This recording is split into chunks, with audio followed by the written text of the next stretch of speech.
You slip into life on Earth, and would you look at that? You're a human, and you don't know it yet, but you're not like everyone else. You've been born with the innate ability of incredible willpower. While that'll mostly be a problem for your parents when they try to feed you vegetables when you're a toddler, it'll also be the reason why, one day, you'll become a Green Lantern. Protector of the universe, wielder of one of the most powerful weapons ever created, and servant to an ancient race of immortals who view your species as barely evolved primates. One day, when you're in your early 20s, on the opposite side of the universe, a Green Lantern dies. The green ring he's wearing floats off his finger and flies across the universe looking for its replacement. That's you.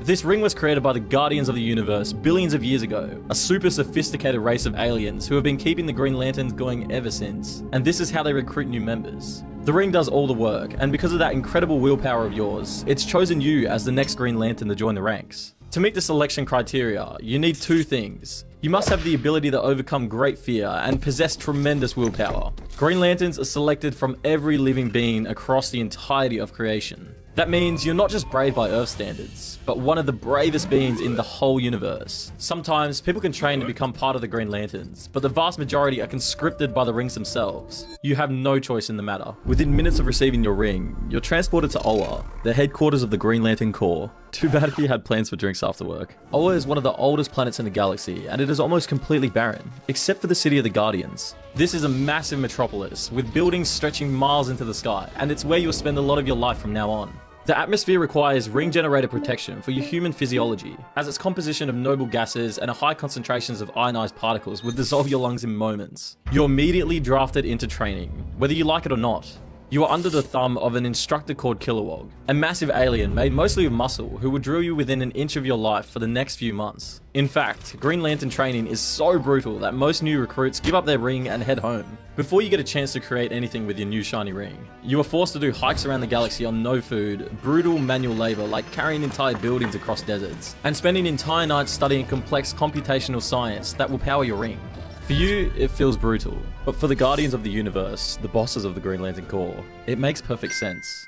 Everything here is fueled by willpower, even the central battery of Oa, a massive construct built billions of years ago by the Guardians of the Universe. The central power battery is the source of all power for the Green Lanterns. Anytime you fly, or create a construct, or carry massive weight, that's all thanks to the central power battery. Considering the immense importance of the battery, it almost becomes a religious object for the Green Lanterns and the Guardians of the Universe, who will do almost anything to protect it. That's why willpower is so important in the training, and why the training is designed to break you. If you don't have the willpower to pass Kilowog's drills, how will you have the willpower to protect the battery? Finally, you get through training, and you are almost ready to get out there as an official Green Lantern for real. However, before you do that, you gotta get to grips with the ring around your finger, which may as well be the most sophisticated piece of technology in the universe. Each Green Lantern ring contains quantum computational capabilities exceeding Earth's combined computing power billions of times over. The rings are directly connected to the emotional electromagnetic spectrum, specifically to the green wavelength of willpower, one of the 7 fundamental forces discovered by the Guardians that predate the universe itself.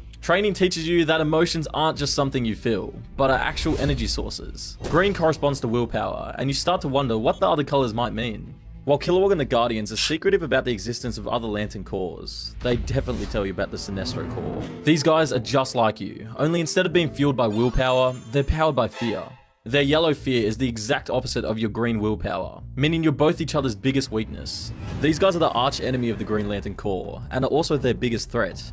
If a Green Lantern feels fear when they're out saving the world, then their powers fail, making them completely helpless. That means the Sinestro Corps, led by a guy called Sinestro, are the biggest danger to you, and you're taught to be wary of them from the very beginning. After some time, you get the hang of your ring and realize just how powerful it is. You can use your willpower to project almost anything into existence right in front of you. Usually, new recruits summon things like giant Gatling guns as an offensive weapon, but more experienced Green Lanterns usually rely on precise geometric shapes that can act as both offense and defense. The ring can also save these configurations to its memory, offer itself as a mini encyclopedia of the universe, and analyze any new species the Lanterns come across. Most importantly of all, the ring stores the 10 most important laws that govern the Green Lantern Corps. These laws, stored in a massive book called the Book of Oa, can only be read by the Green Lanterns, and it governs everything you do.